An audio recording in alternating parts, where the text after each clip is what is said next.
गुरुजी, पूजा पाठ करते समय, संकल्प लेते समय पंडित जी विष्णु भगवान का 3 ही बार नाम क्यों लेते हैं? परमात्मा, परम ज्योति, परम धाम, परागति, सर्व वेदांत सारो अहम, सर्वशास्त्र सुनिश्चित। सभी शास्त्र पुराण का निचोड़ सार होने के कारण से सब लोग उस परमात्मा की महिमा को नहीं जान पाते हैं और सब लोग जो जिसकी आराधना करते हैं उसी की महिमा बखान करते हैं। हम सब जानते हैं जब कोई भी कहीं पर शादी हो, विवाह हो, कोई भी संकल्प पूजा पाठ धर्म का हो, हमारे आचार्य, हमारे ब्राह्मण, हमारे पंडित जी संकल्प में श्री विष्णु श्री विष्णु श्री विष्णु का नाम क्यों लेते हैं? वो हमको क्या बताते हैं कि संसार में 3 विष्णु मुख्य हैं। एक है अंडस्य विष्णु जो अंडे से पैदा होने वाले को हिरण्यगर्भ कहा गया। एक है भूदस्य विष्णु जो पाताल में क्षीरसाई नारायण के रूप में को गर्भोदक विष्णु कहा जाता है। एक है मादस्य विष्णु। मादस्य विष्णु वो हैं जो अव्यक्त ब्रह्म के धाम में 8 भुजा वाले जो नारायण रहते, उनका नाम क्या है? भूमा पुरुष। उन्हीं को मादस्य विष्णु कहते हैं। और अंडस्य विष्णु कौन है? जब परब्रह्म अक्षरातीत श्री कृष्ण जी हैं, उनकी आनंद रूपी आत्माएं सखियां गोपियां ने उन परमात्मा से इच्छा किया, प्रभु हमको दुख का खेल दिखाओ, ये दुख क्या होता है हम नहीं जानते। परब्रह्म अक्षरातीत ने उन आत्माओं का दुख का खेल दिखाने के लिए ये संसार अक्षर ब्रह्म अपने सप्तंग के द्वारा बनवाया। उन्होंने कहा, हे अक्षर ब्रह्म, मेरी प्रिया, मेरी आत्माएं तुम्हारे संसार में जाना चाह रही हैं। जैसे तुम संसार बनाते हो, मिटाते हो, इस बार कुछ ऐसा बनाना मेरे आने पर ये ब्रह्मांड अखंड होगा। अक्षर ब्रह्म सोचते कि मेरे स्वामी, मेरे मालिक ने कहा है कि इस बार कुछ बेहतर होना चाहिए, तो बेहतर में सोचते हैं जैसे मैं अभी तक बनाया करता ऐसे नहीं, कुछ इससे बेहतर होना चाहिए। तो जैसे ही सोचने लगते तो उनका मन एक हिरण्यगर्भ अंडे के रूप में लगा तैरने पानी में। कौन से पानी में? मोह जब भी जब पानी में तैरने लगा। भागवत में कहा गया, कब तक वो तरता रहता है? वर्ष पूग सहस्त्रांते तदंड मुद केशियम काल कर्म स्वभावस्थो जीवो जीवम जीवे। और 1000 वर्ष तक अंडा पानी में निर्जीव रूप में तैरता रहा। जब काल मतलब समय, कर्म और स्वभाव प्रवृत्ति से जब अक्षर ब्रह्म का अहंकार अव्याकृत के अंदर रहने वाले कार्य रंजन की शक्ति उस अंडे में प्रवेश करती, तब अंडा फूटता है। अंडा फूटने पर वो क्या देखते हैं? चारों तरफ कुछ दिख नहीं रहा, पानी पानी है। इसलिए उससे प्रकट होने वाले पुरुष को क्या कहा गया? आदि पुरुष। और हिरण्यगर्भ अंड से पैदा होने का को हिरण्यगर्भ अंड गर्भोदक विष्णु भी कहा जाता है। और वो कहते हैं, एको हम बहुत श्याम, मैं एक हूँ, मैं बहुत हो जाऊँ। वही अंडा से पैदा होने वाले 4 भुजा वाले नारायण क्या हो गए? ब्रह्मा विष्णु महेश बन गए। और जब उनको अहंकार आता है कि मेरे मन, मेरे संसार, मेरे अलावा कोई नहीं, इसलिए करता धरता मैं ही हूँ, इसलिए क्या कहते हैं? अहम ब्रह्मास्मि। तब उनका मालिक अक्षर ब्रह्म कहते हैं कि तुम पैदा हुए नहीं, तुमको अहंकार आ गया, इसलिए यहाँ से चले जाओ। तो उनका जो अहंकार है उन जिनको संकर्षण कहते, वही पाताल में जाकर के क्षीरसाई नारायण के रूप में जाकर के बैठते हैं। वहाँ पर शास्त्र में कहा गया है, एक बहुत बड़ा कछुआ है, उस कछुए पर 1000 फन वाले शेषनाग जी हैं। शेषनाग पर शैया बनाकर शेषसाई नारायण निवास करते हैं। उन्हीं के नाभि से एक कमल निकालता है, उस कमल पर ब्रह्मादि की उत्पत्ति होती है। उनकी सेवा उनकी धर्मपत्नी माता कमला करती हैं, चरण दबाया करती हैं। एक है अंडा से पैदा होने वाले कौन है? अंडस्य विष्णु। उनके अहंकार होने पर जब वहाँ से हटा दिया गया उनको, तो कहाँ चले गए? पाताल में, क्षीर सागर में। हम क्षीर सागर वैकुंठ में कहते हैं कि वहाँ पर है, पर ऐसा नहीं है। क्षीर सागर नीचे पाताल, ऊपर वैकुंठ है। क्षीर मत होता दूध का सागर, उस सागर में कौन रहता? समुद्र में पानी वाले जलचर रहते हैं। तो पानी वाले जलचर कौन? कछुआ भी है, सांप भी है, वही रह सकते हैं। उनके भगवान शेषनाग के सर पर ये बड़ा जो पृथ्वी रखी है 50 करोड़ योजन की, उनको कैसा महसूस होता है? जैसे हमारे सर पर एक राई सरसों का दाना रखा गया है।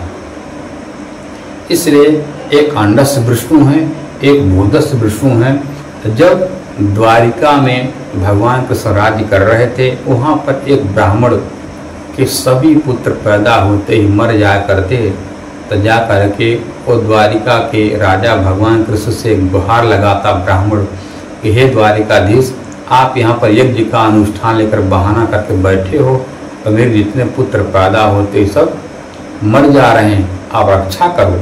आपके नगर में यदि कोई प्रजा दुखी है, परेशान है, आप यज्ञ पूजा आपस से व्यर्थ है, इसलिए आप चलो। तो वहाँ पर भगवान श्री कृष्ण जी के प्रेम मित्र अर्जुन थे।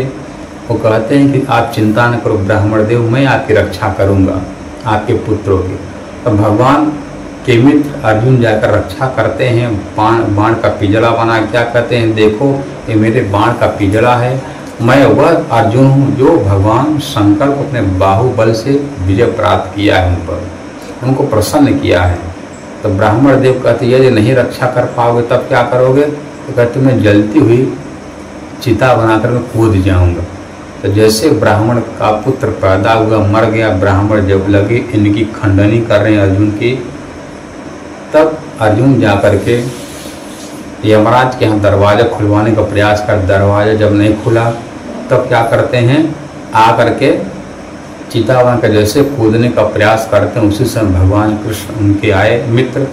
कहते हैं कि अर्जुन तुम कहाँ तक गए? कहते प्रभु मैं स्वर्ग में गया, मैं यमराज के पास गया, पर वो ब्राह्मण के पुत्र मिले नहीं और दरवाज़ा मैं नहीं खुलवा सका।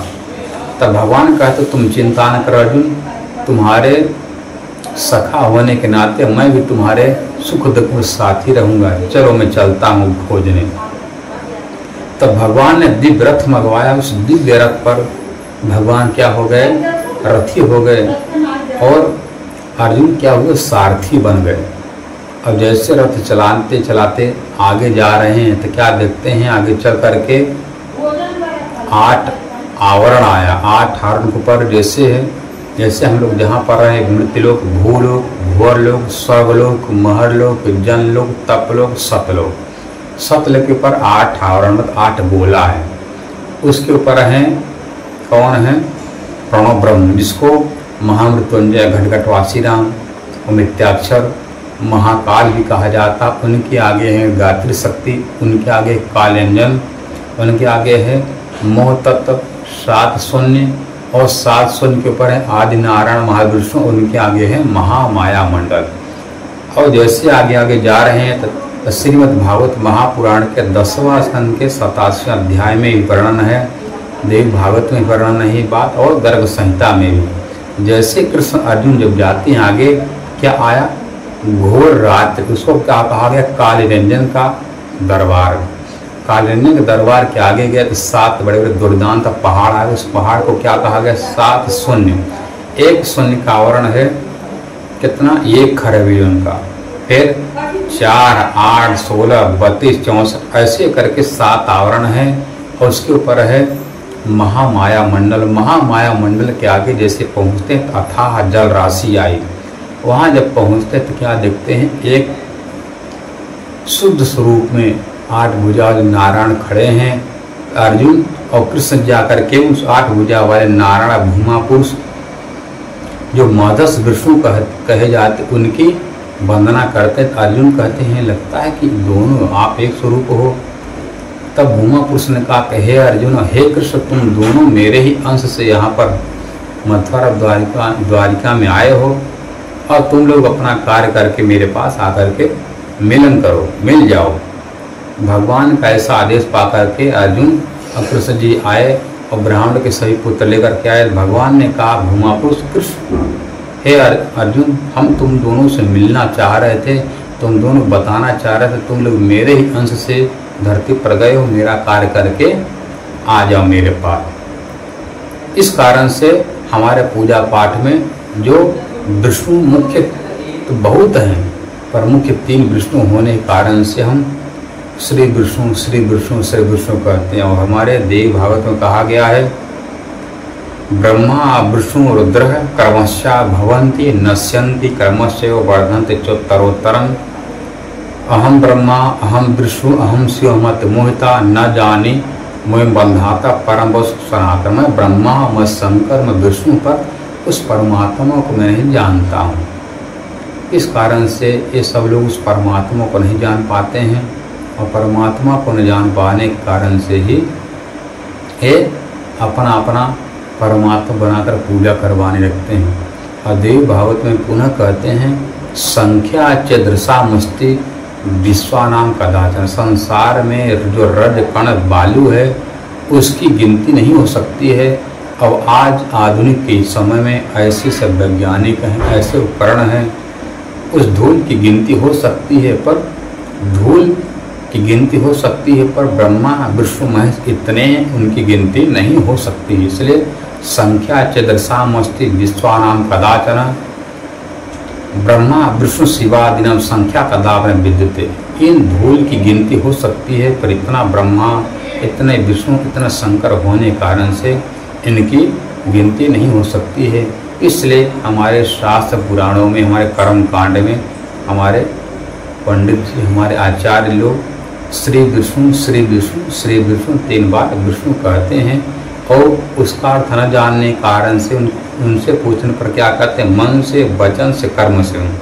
अब विष्णु पुराण में कहा गया विष्णु 3 रूपाणी, विष्णु के 3 रूप, एक अंडस्थ, एक भूदस्थ, एक माधस्थ, तीनों को मानकर संकल्प करते हैं। तीनों विष्णु को हम गवाही के रूप में हम वचन दे रहे हैं कि हम इतना वचन दे रहे हैं, हम तो इसको पालन करेंगे।